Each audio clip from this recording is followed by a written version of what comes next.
একজন চুলওয়ালা দাড়িওয়ালা বুদ্ধিজীবী বলছে গণতন্ত্রের মাধ্যমে নাকি বাংলাদেশে লুটপাটের রাজত্ব সৃষ্টি হয়। গণতন্ত্রের মাধ্যমে, ভোটের মাধ্যমে গণতন্ত্র প্রতিষ্ঠা না হয়, পৃথিবীতে আর কোনো গণতান্ত্রিক ব্যবস্থা আছে কিনা আমাদের তো জানা নাই। দয়া করে যদি বলেন। আমরা পার্শ্ববর্তী দেশের হুকুম দখলদারিত্ব দেখেছি। এই দেশে আমি নাম নিচ্ছি না, বাংলাদেশের পুরো সীমানা করত রাজ্যে পরিণত হয়েছিল। আমরা দেখেছি বাংলাদেশের সমস্ত রাষ্ট্রীয় কাঠামো, সমস্ত কার্যক্রম সরকার পরিচালনা করত দিল্লি থেকে। আমরা দেখেছি। সেই দিন যেন আমাদের আর না দেখতে হয়।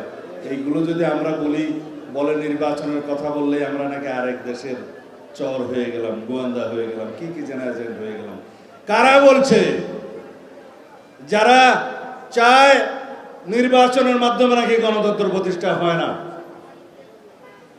একজন চুলওয়ালা দাড়িওয়ালা বুদ্ধিজীবী বলছে গণতন্ত্রের মাধ্যমে নাকি বাংলাদেশে লুটপাটের রাজত্ব সৃষ্টি হয়। তো যদি গণতন্ত্রের মাধ্যমে, ভোটের মাধ্যমে গণতন্ত্র প্রতিষ্ঠা না হয়, পৃথিবীতে আর কোনো গণতান্ত্রিক ব্যবস্থা আছে কিনা আমাদের তো জানা নাই। দয়া করে যদি বলেন। তাদের একটাই মাত্র উদ্দেশ্য, বিনা ভোটে তারা যেন বর্তমান সংস্কারবাদী সরকারের আয়ু দীর্ঘায়িত করে। কিন্তু বাংলাদেশের মানুষ দেখিয়ে দিয়েছে, বাংলাদেশের মানুষ ভোটাধিকারের জন্য জীবন দিয়েছে। বাংলাদেশের অগণিত ছাত্র জনতা, কৃষক, শ্রমিক, মেহনতি জনতা ছাত্রগণ অভ্যুত্থানে অংশ নিয়েছে। বাংলাদেশের সকল গণতন্ত্রকামী রাজনৈতিক দলের সকল নেতাকর্মীরা এই রাজপথে রক্ত দিয়ে যা প্রতিষ্ঠিত করেছে তা হচ্ছে জনগণের ভোটাধিকার, জনগণের গণতান্ত্রিক অধিকার, জনগণের সাংবিধানিক অধিকার।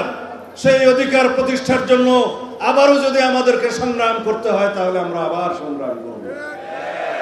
যদি কেউ স্বপ্ন দেখে থাকেন বিনা ভোটে বিভিন্ন বাহানায়, সংস্কার বিচারের বাহানা দিয়ে আপনারা অনবরত অনির্দিষ্টকালের জন্য ক্ষমতায় থেকে যাবেন, সেটা দুঃস্বপ্নে পরিণত হবে।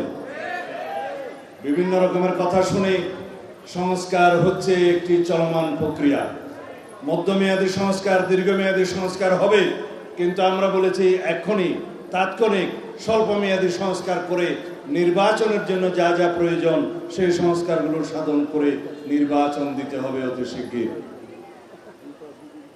শুধুমাত্র এই এক বছরের ভিতরে যদি সংস্কার সাধন হয়ে যায় তাহলে বাংলাদেশে যারা রাষ্ট্র পরিচালনা করছে অথবা যারা এটা কথা বলছে তাদেরকে বলবো, আপনারা জানেন না রাষ্ট্র কিভাবে চলে।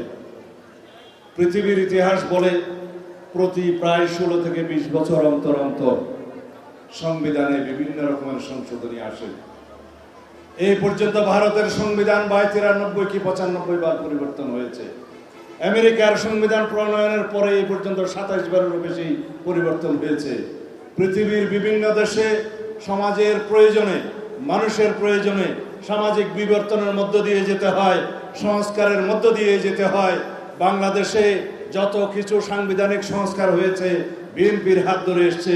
আমি বলতে পারি আপনাদেরকে, সময় বেশি নেই, যারা চতুর্থ সংশোধনীর কথা বলেন বাকশাল, সেই বাকশালকে বিলুপ্ত করে 1969 সালে 1979 সালে 5ম সংশোধনের মধ্য দিয়ে শহীদ রাষ্ট্রপতি জিয়াউর রহমান প্রথম বৈপ্লবিক সংস্কার করেছে সংবিধানে, সেটা বহুদলীয় গণতন্ত্র প্রবর্তনের মধ্য দিয়ে।